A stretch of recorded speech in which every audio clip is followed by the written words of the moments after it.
Taliban sekarang menguasai Afghanistan. Rekam jejak kekuasaan kelompok milisi itu membuat dunia khawatir dengan kondisi kemanusiaan di sana.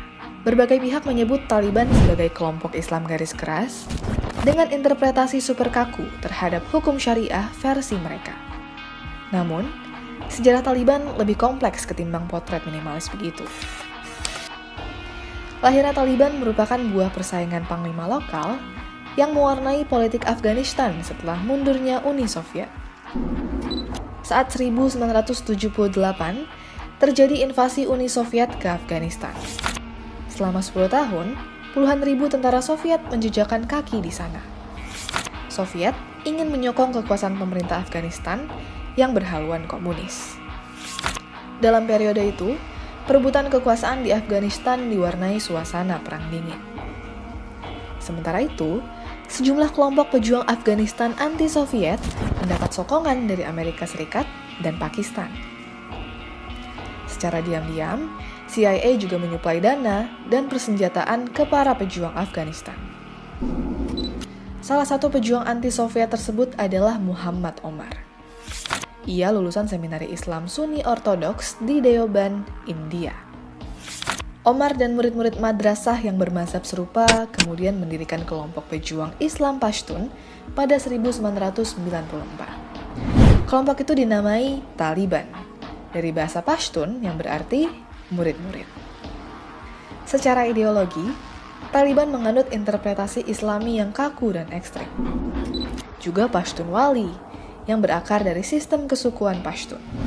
Pashtunwali punya 3 pilar utama, yakni badal atau pembalasan setimpal, melam setia atau keramah tamahan, dan nanawatiyah atau tempat berlindung.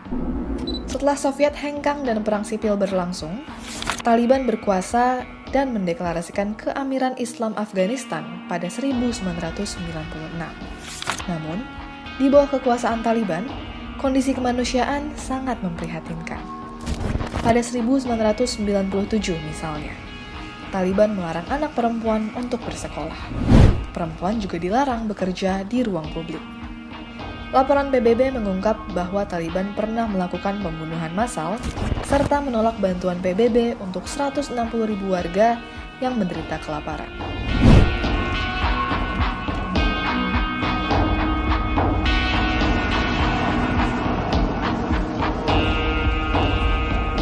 Sejumlah analisis mengatakan bahwa interpretasi Islam ala Taliban jauh bertentangan dengan ajaran Islam Deobandisme. Para ulama di Darul Ulum Deoband pun mengatakan demikian.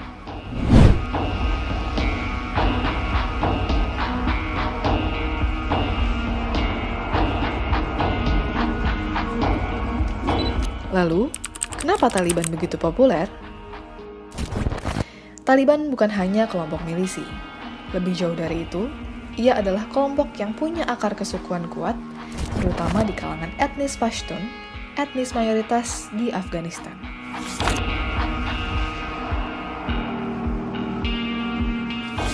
Wilayah-wilayah dengan pengaruh Taliban yang kuat kebanyakan ada di pedesaan.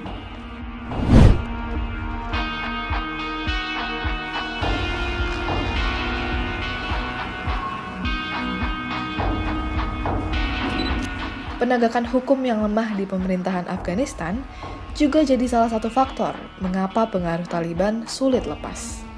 Korupsi dan impunitas dalam sistem penegakan hukum Afghanistan membuat banyak warga berpaling ke pengadilan ala Taliban.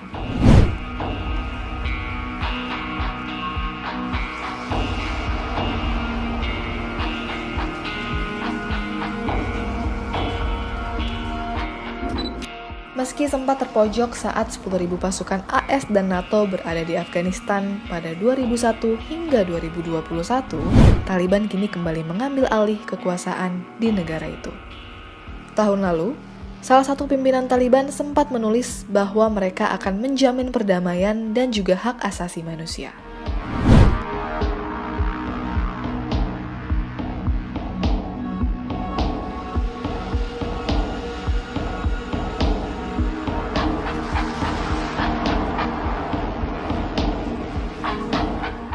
Kini, Taliban kembali menjanjikan hal serupa. Akan tetapi, rekam jejak kekuasaan Taliban membuat banyak pihak ragu.